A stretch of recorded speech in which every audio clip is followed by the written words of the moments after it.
Hello আমার সাকিবিয়ান ভাইরা বোনেরা, চলে এলাম আরো একটা নতুন ভিডিও নিয়ে। দেখো, এই ভিডিওতে মূলত দুটো বিষয় নিয়ে কথা বলবো। একটা একটা করে পয়েন্টে আসি। হ্যাঁ, প্রথম যে বিষয়টা নিয়ে কথা বলবো, আমি চারিধারের পাবলিক রিয়াকশন ভিডিওস গুলো দেখছিলাম। সেখানে প্রত্যেকের মুখে একটাই কথা, মেগাস্টার শাকিব খানের পারফরমেন্স তার পূর্বের সিনেমা সকল সিনেমাকে ছাড়িয়ে গেছে।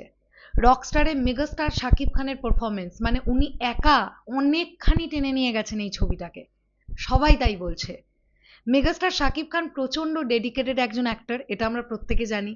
আর উনি যখন যে ক্যারেক্টারটা প্লে করেন তখন সেটাকে 100% দিয়েই প্লে করেন। আর যেহেতু রকস্টারের মতন একটা ক্যারেক্টার উনি প্রথমবার এইভাবে প্লে করছেন, তাই ওনার ডেডিকেশনটা হয়তো রকস্টারের সময় আরো অনেক বেশি ছিল। আর সেটাই কিন্তু স্ক্রিনে কোথাও গিয়ে ধরা পড়েছে। মেগাস্টার শাকিব খানের অ্যাক্টিং স্কিল বা ওনার পারফরমেন্স নিয়ে প্রত্যেকে মুগ্ধ। আপনারা যারা রকস্টার দেখে ফেলেছেন বা তোমরা যারা রকস্টার দেখেছো, তোমরা আমার থেকেও বেটার বলতে পারবে, কারণ আমি এখনো রকস্টার দেখিনি। এটা গেল একটা দিক।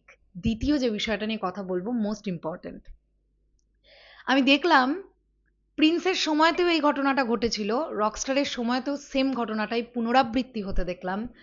মধুমিতার সিনেমা হলের ঠিক বাইরেটাতে, মানে দরজা যেখান দিয়ে দর্শক বেরোয় সিনেমা দেখেই, ফার্স্ট যে গেটটা, ওর ঠিক বাইরেটাতে আজকেও একটা এরকম পরিস্থিতি দেখতে পাওয়া গেল, যেখানে কিছু মানুষ যারা রকস্টার নিয়ে নেগেটিভ কথা বলছে আর সেখানে বিরোধ বেঁধে গেছে সাকিবিয়ানদের সঙ্গে। একটা বাকযুদ্ধ তো বটেই, এরকম একটা পর্যায়ে চলে গেল যে প্রায় হাতাহাতি হয়ে যাওয়ার একটা জোগাড়। তো আমার মনে হয় সাকিবিয়ানদের কিন্তু কিছু কিছু জায়গায় নিজেদেরকে কন্ট্রোল করতে হবে। কারণ আবারও বলছি, সাকিবিয়ান যখনই আমরা নিজেরা পরিচয় দেব সাকিবিয়ান হিসেবে নিজেদেরকে, তখনই মেগাস্টার শাকিব খানের রেপুটেশনও কিন্তু জড়িত। এটা আমাদের মাথায় রাখতে হবে। দু একজন মানুষ তারা কি খারাপ বলছে, তাদের ভালো লাগেনি মন্দ লাগেনি, লাগতেই পারে, খারাপ লাগতেই পারে। এটা কোথাও লেখা নেই যে একটা সিনেমা 100% অডিয়েন্সেরই ভালো লাগতে হবে।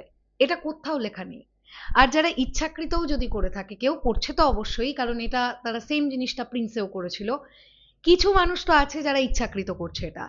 সাকিবিয়ানরা যদি কনস্ট্যান্ট গিয়ে তাদেরকে রিপ্লাই করতে থাকো বা তাদের ওপরে একটা মানে সে ভুল বলছে, তারা ভুল বলছে, ইচ্ছে করে বলছে, এগুলো যদি তোমরা বলতে থাকো না, আলটিমেটলি এখানে কিছু মিডিয়া হাউস তোমাদেরকেই ভালো মতন শো অফ করিয়ে নেগেটিভ প্রচারণা করছে রকস্টারের।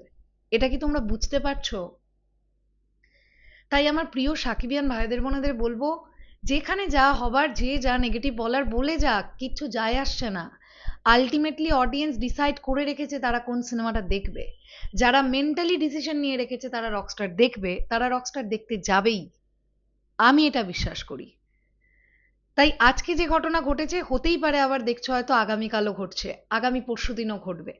তো তোমরা কি সবসময় গিয়ে গিয়ে এই করবে যে কে কি খারাপ বললো দেখি তাদেরকে গিয়ে গিয়ে কাউন্টার করি? কোনো প্রয়োজন নেই। আমাদের প্রাণপ্রিয় মেগাস্টারকে দেখেছো কখনো কাউকে কাউন্টার করতে? তিনি তো এগুলোকে পাত্তাই দেন না। তোমরা কেন দিচ্ছ? নিজেরাই এক মুখে বলছো বট বাহিনী, আবার নিজেরাই বট বাহিনীদের সঙ্গে গিয়ে ঝামেলা পাকাচ্ছ, বাকযুদ্ধ করছো, হাতাহাতি প্রায় অবস্থা চলে যাচ্ছে। কেন? অ্যাভয়েড করো। লাইফে অ্যাভয়েড বলে কিছু একটা জিনিস রাখতে হবে। তো আমার মনে হয় এই জিনিসগুলোকে অ্যাভয়েড যত করবে, এরা ততই ধীরে ধীরে রাস্তা থেকে সরে যাবে। যতই এদেরকে কাউন্টার দিতে যাবে, এরা নিজেদেরকে সাকসেসফুল বলে মনে করবে আর বারংবার এই জিনিসটা করবে। যাই হোক, আমার মনে হলো তাই বললাম। যদি অযাচিত জ্ঞান দিয়ে থাকে, আই এম ভেরি সরি। কিন্তু আমার মনে হলো এই জিনিসটা ঠিক হচ্ছে না। এই জিনিসটা রকস্টারের জন্য ঠিক হচ্ছে না। আর সাকিবিয়ানদের এগুলো করার কোনো দরকার নেই, জাস্ট ইগনোর করো।